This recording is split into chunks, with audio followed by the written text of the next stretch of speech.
तो बुद्ध जो हैं वो भारत के प्राण हैं और वो यहीं से शुरू होते हैं और दुनिया तक जाते हैं। तो जो भगवान बुद्ध हैं, जहां उन्होंने ज्ञान प्राप्त किया, जो हमारी धरोहर है, उस पर दूसरे लोगों ने कब्जा किया हुआ। तो ये बात मैंने हाउस में भी उठाई थी। अगर हम नहीं संरक्षण करेंगे अपनी धरोहर का तो कौन करेगा? जिनका राज होता है उनका धर्म होता है। हम हाउस में इसलिए हैं कि भाई उनके सवाल उठाएं जिनके कोई नहीं उठा रहा। अगर नफा नुकसान की चिंता करेंगे तो फिर वैचारिक शक्ति उसको खो देगा। जिस धर्म के मूल में गैर बराबरी, ऊंच नीच है, छोटा बड़ा पर, वहां एकता की बात हो ही नहीं सकती। खुद वो संत कहते हैं, मैं पाखंडी कहता हूँ, बागेश्वर। इसलिए मैं कह रहा हूँ हिंदू जो एकता है वो भारतीय जनता पार्टी का, आरएसएस का वोट बैंक का नारा है।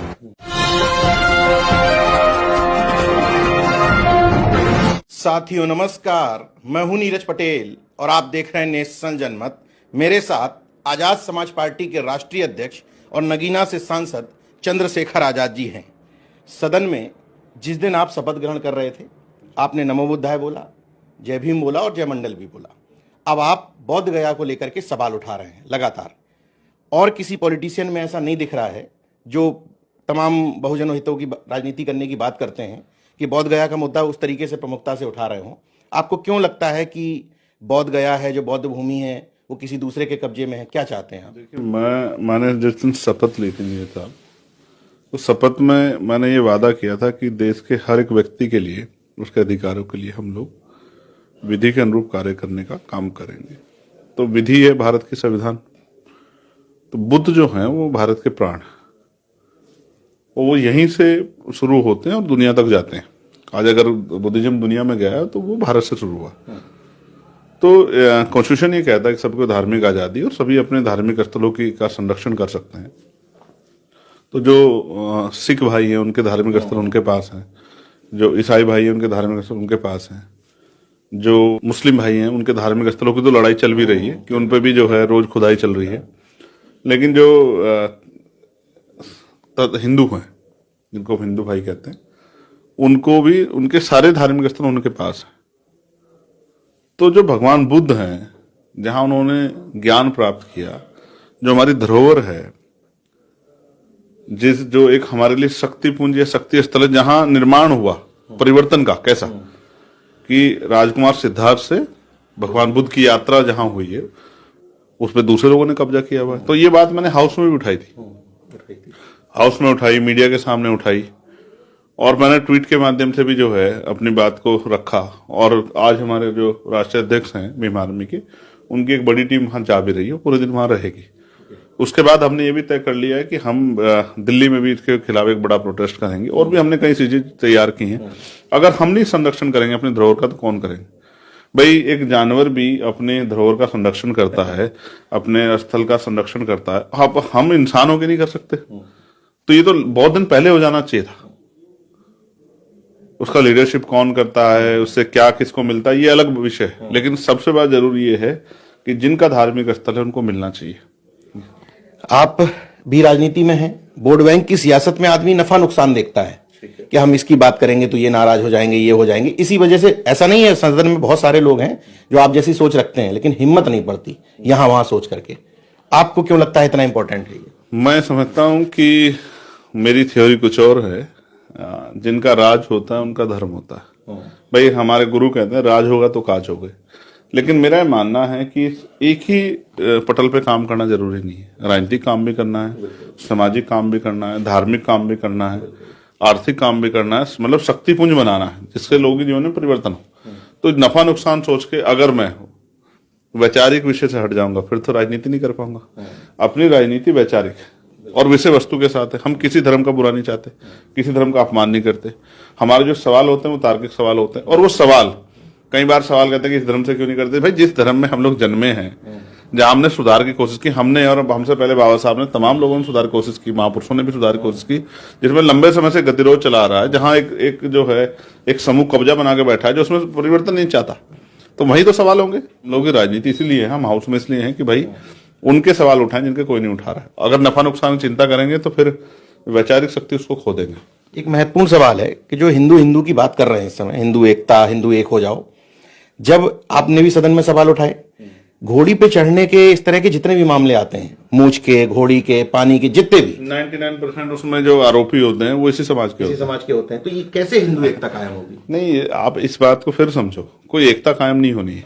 नहीं, ऐसा नहीं जैसे बीच में एक आध मुस्लिम का आया, एक आध भी यादव का आया, ओबीसी का भी आया, लेकिन मैक्सिमम, लेकिन वो भी मैं जा रहा हूँ 28 में जा रहा हूँ, जहाँ मथुराओं का एक विषय है, और यहाँ यादव समाज के लोग हैं, और बुलंदशहर में जो है वहाँ राजपूत समाज के लोग हैं।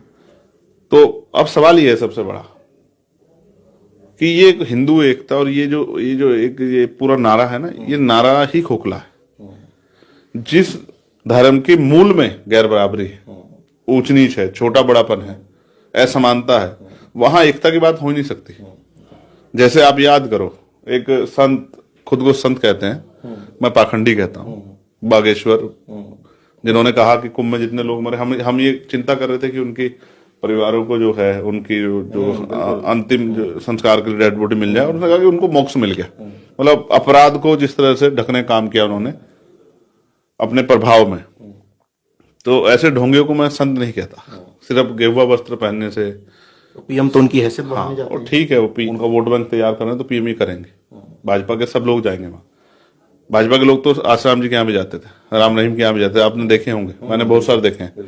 लेकिन मैं आपसे जो कहता हूँ विषय वस्तु ये है, जो बागेश्वर है उन्होंने कहा कि जात पात की करो विदाई, उन्होंने एक यात्रा भी निकाली, हिंदू हिंदू भाई भाई। तो मैंने उन्हीं को कहीं से किसने मुझे भेजा कि देखो, उन्होंने बताया कि जब उन्होंने धार्मिक लोगों से कहा, धार्मिक गुरुओं से कि आओ, तो उन्होंने मना कर दिया कि हम जात पात को हटाने के पक्ष में नहीं। और एक शंकराचार्य ने तो ये भी कह दिया कि भाई अगर आपने हिंदू से यहाँ मैं सनातन की बात नहीं कर, हिंदू की, अगर हिंदू व्यवस्था से आपने जात पात को हटा दिया तो ये तो नष्ट हो जाएगी, ये तो पूरी टिकी है जात पात पे। तो इसलिए मैं कह रहा हूं हिंदू जो एकता है वो भारतीय जनता पार्टी का, आरएसएस का वोट बैंक का नारा है। बाबा साहब के स्पीचेस पढ़ोगे या फूले साहब के स्पीचेस पढ़ोगे तो उसमें आ जाएगा। तो ये तो नया नारा इसलिए आया कि जब वोटिंग राइट मिलने लगे तो ये लोगों को कैसे जोड़ कर रखा जाए। बाकी इन्हीं में से जब लोग पिछड़े वर्ग के लोग आते हैं 69 शिक्षक भर्ती में अपना अधिकार मांगने, तो उनको पिछड़े करके लाठियां बजाई जाती हैं, डंडे बजाए जाते हैं। शेड्यूल कास्ट के लोग आते हैं निजीकरण के खिलाफ, या पिछड़े वर्ग के लोग आते हैं तो उनको लाठियां बजाई जाती है, या और जो है और किसी राइट्स पे आते हैं तो इनको दलित पिछड़े करके अपमानित किया जाता है। और वैसे ये सब हिंदू है। बारात शादियों वाले मामले में देख लीजिए, हम ये स्पष्ट कह रहा हूं ना कि ये नारा, इसकी देखो, इसकी रूट्स नहीं है, ये हवाबाई नारा है। जमीन पे अगर आप इस पूरे उसकी बात करोगे, विषय की बात करोगे, हिंदू संस्कृति की, तो आप ये मानोगे, जबकि तो आप ये भी जान लो कि चारों वेदों में हिंदू शब्द का कहीं जिक्र नहीं है। तो फिर भी अगर स्ट्रक्चर को आप मानोगे जिन्होंने बनाया, उन्होंने भी इस बात को माना कि गैर बराबरी रहनी चाहिए। जैसे गांधी जी का वो था कि मैं ये चाहता हूं कि अछूतों को मैं हिंदू धर्म से अलग नहीं होने दूंगा। वर्ण व्यवस्था के समर्थक थे और वो कहते थे कि इनकी तरक्की में चाहिए। हाउ कैन पॉसिबल कि आप कह रहे हैं एक आधार पे, आप खुद से कह रहे हो कि नीचे लोग हैं, ये छोटी जाति के लोग हैं, इनको शर्म का वो वर्ण व्यवस्था के अनुसार जो है शूद्रों को आप कह रहे हैं इनका धर्म ही सेवा करना है, तो आप उनको कुर्सी पे कैसे बैठा देख लोगे। तो समझने की बात है, हमारे लोग गुमराह किया जा रहा है। अभी भी कुंभ में जितने लोग मरे, कौन मरे? जो पिछड़े और दलित समाज के लोग हैं। अच्छा, जितने मरे आपको लगता है कि सरकार सही संख्या बता रही है? नहीं बता रही है। और क्यों बताए सरकार? मीडिया जब इतना और सपोर्टिंग, उसमें मैंने एक देखा, हालांकि चर्चा वैसे नहीं है, जहां से वो कहीं से पानी जो डाला जा रहा है साफ, उसका पानी पी के एक पत्रकार ने कहा कि देखे साहब, और कितने लोग हैं। अब मैं कहूंगा तो कहेंगे आप फलाने धर्म पे सवाल नहीं उठे, इस पे उठा रहे, लेकिन सवाल ये है कि आपने इतना महिमा मंडल किया, कितने लोग हैं जो आ रहे हैं जिनको डायरिया हो गया, जो बीमार हो गए हैं। और जो रिपोर्ट्स आई है वो जो इतना एक अच्छा सब जोड़ा है, फीकल की जगह अगर सही तरह से बताओ तुलना करके कि भाई ये जो मल्क जो है, गंदगी, पोटी और ये सब जो है, उसकी मात्रा उसमें पानी में इतनी है कि उससे जो है लीवर डैमेज हो जा रहा है, जो आचमन कर रहे हैं और जो नहा रहे हैं वो भी तमाम तरह की जो है बीमारियों से, चाहे वो डायरिया हो या जो है उस तरह की स्किन इन्फेक्शन हो या इस तरह की चीजों से वो जा रहे कर सकते। तो अभी तो ठीक है, धर्म के नाम पे कुछ तो कुर्बानी देनी चाहिए। भगवान ऐसे थोड़ा ही मिलेंगे।